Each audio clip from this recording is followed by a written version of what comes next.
Hey guys, AJ here, back with another one for you. So today we're gonna look at an article on the Muse's website, and this looks like one of those female-centric, professional sites or whatever. And yeah, look, they have diversity and inclusion here, so anti-racism and alphabet at work and all this other stuff. But anyways, they have an article, guys, called Seven Ways to Excel in a Male-Dominated Workplace. And we all know how I feel about men dealing with women in the workplace, guys. Ignore them, ignore them, ignore them. Only deal with them when you absolutely have to. And guys, only talk about work. All right? So we're going to jump into this, guys. But before we do, please remember to like, subscribe, drop a comment, hit the notification bell. It really helps to keep this channel going. And guys, yeah, so this is 7 Ways to Excel in the Male-Dominated Workplace by Jane Fang, okay? Now let's see if any of these will actually work in this new M2 style of environment we have now. So, rule number 1, the squeaky wheel gets the grease. Chances are your male colleagues are constantly vocalizing which opportunities and projects they want. You might be sitting there working hard and waiting to get what's rightfully yours. Sadly, most bosses are too busy to figure out what the most equitable project allocation is. It often comes down to you, comes down to who yap last to them about the hot media deal or the new partnership. Now, this is reasonable, guys, but here's the thing. What is equitable talk? Men, we know things aren't fair. And we know that in work and life, you got to go take what you want. Right? That's our mentality. Men, we are naturally competitive. And women have this thing about being fair. What's equitable? What's fair? Okay? So all this is basically saying, number 1 is act like a guy and demand what's yours. Reasonable. Now, here's where it kind of goes off the rails, guys. Rule number 2, beer is for bonding. The best career opportunities often come out of interactions outside the office, often over a beer. The guys I've worked with would grab beers all the time, and I quickly learned to join them, whether or not I felt like drinking that particular night. And if you're not invited, yes, this has happened. You create your own happy hour invitation. Who could turn down a cold brewski? Now, she is right, guys, but with this whole M2 thing, no guys are doing happy hours and stuff anymore with women. It's not happening. It's down across the board. And guys, put in the comments if you would ever respond to a happy hour invite from a woman. That's just bad news all the way around. All right? So rule number 2 is out, right? Rule number 3, avoid being too easily offended. Guys have this thing at work called the circle of trust. You gain entry when they know that they can be themselves around you. Now let's stop. You gain entry when they know that they can be themselves around you without being reported to HR. Boom. There you go, guys. How many women do you work with that think that they understand this part? How many women at your work do you think that you can be yourself around without them getting offended and going to HR? That's the whole point of this M2 thing anyways, right? In the banking analyst bullpen, I heard every disgusting story there is to tell, but I stayed cool. And as a result, I eventually became part of the group. It was included in the nights of ordering dinner and going out for beers. Note, there is a line, and staying cool doesn't mean letting the guys cross it. Sexual harassment is never. Okay, so guys, look, she said everything is cool until a point.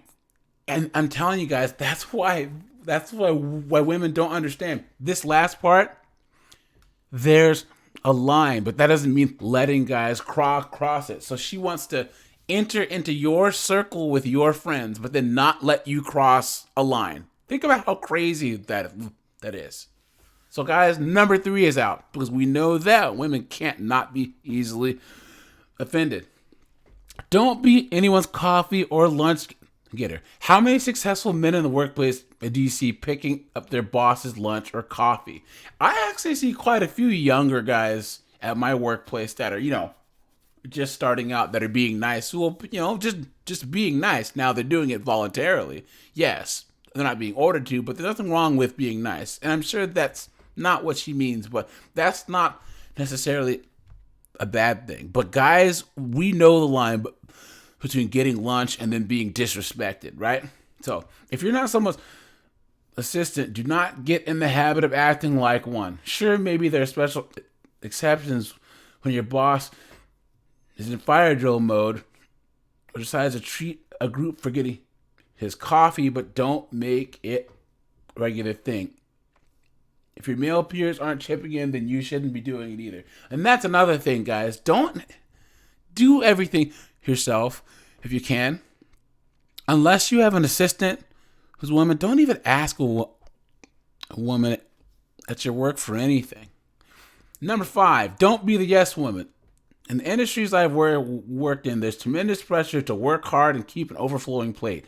Lunch and coffee runs aside. It's all too easy to say yes to every project as you strive to be a quote-unquote good employee. But if you never say no, you'll ultimately just hurt yourself. Now, guys, step back here.